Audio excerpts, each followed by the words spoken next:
అన్నమయ్య జిల్లాలోని కడప చిత్తూరు హైవేలో బండపల్లి టోల్గేట్కి 500 మీటర్ దూరంలో ఉంటుంది ఈ శ్రీ అభయస్థాంజనేయ స్వామి గుడి. ఈ గుడి 1976లో నిర్మించారు. ఇక్కడ వాతావరణం చాలా బాగుంటుంది. ఈ హైవేలో బాగా అలసిపోయి విశ్రాంతి తీసుకోవాలన్నా కూడా ఇక్కడ మంచి చెట్లు బాగుంటాయి, చాలా బాగుంటాయి.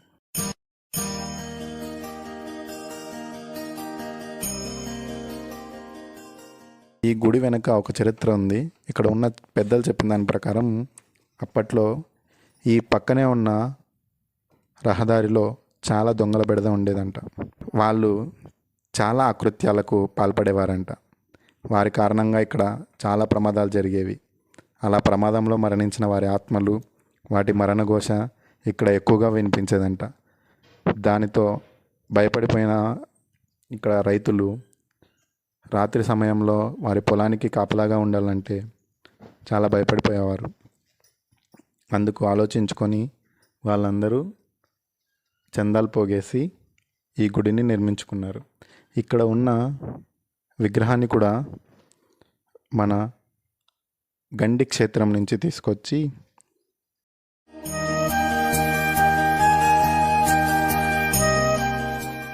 ఏకశిల పైన ఇలా నిర్మించారు.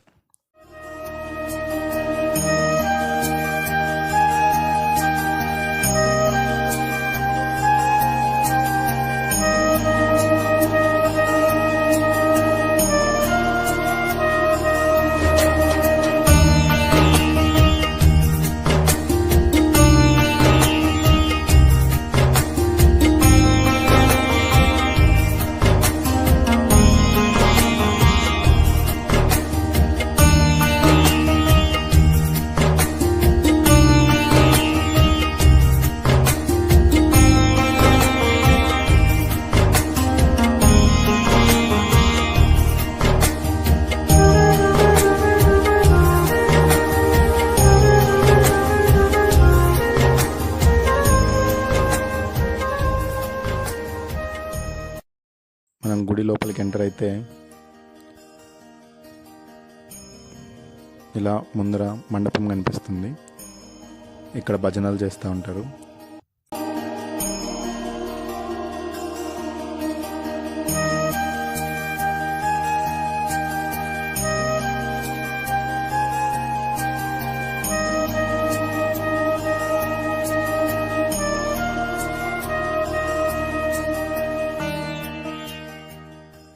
శ్రీరామనవమి రోజు ఇంకా హనుమత్ జయంతి రోజు ఇక్కడ అన్నదాన కార్యక్రమాలు జరుగుతారు.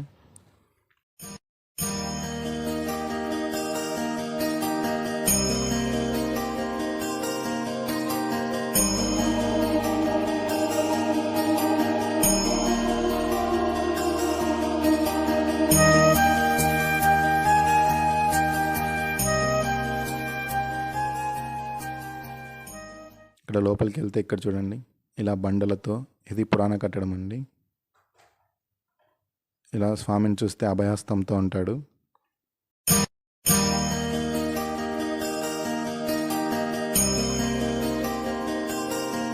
కాళ్ళ దగ్గర నుంచి తల దగ్గర వరకు ఒకసారి వీక్షిద్దాం రండి.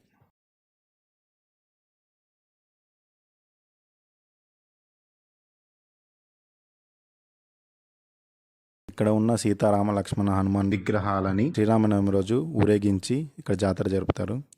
ఇక్కడ మనం చూస్తున్న చెట్టుకే గద ఆకారంలో ఒక కొమ్మ ఉంటుందండి. ఆ కొమ్మని, ఆ ఆకారాన్ని హనుమాన్ స్వామికి ప్రతీకగా చాలామంది చెప్పుకుంటారు. స్వామి ఇక్కడ కొలువైన దానికి ఇదే నిదర్శనం అంటారు. చూడండి, ఇక్కడ రైట్ సైడ్ మీకు కనిపిస్తుంది కదా, అదే గద లాంటిది. ఇప్పుడు కాస్త డ్యామేజ్ అయినట్లుందండి.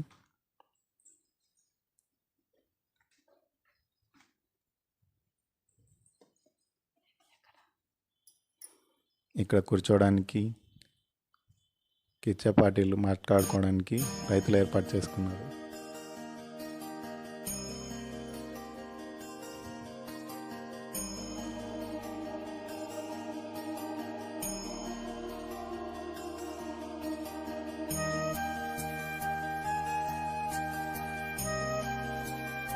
అలా మనం ముందరికి చూస్తే అక్కడ మీకు దూరంగా ఒక కొండ కనిపిస్తుంది కదండి, దాన్ని కూడా త్వరలోనే మీకు చూపిస్తాను దగ్గర నుంచి. ఈ వీడియోకి ఇంతే అండి. ఆంజనేయ స్వామిని చూసి బాగా తరించారు కదా, ఒకసారి మనస్ఫూర్తిగా జై శ్రీరామ్ జై హనుమాన్ అనుకోండి. జై శ్రీరామ్ జై హనుమాన్. మా వీడియోలు చూస్తున్నందుకు అందరికీ థ్యాంక్స్. లైక్ చేసి కామెంట్ చేసి సబ్స్క్రైబ్ చేసుకోండి ప్లీజ్.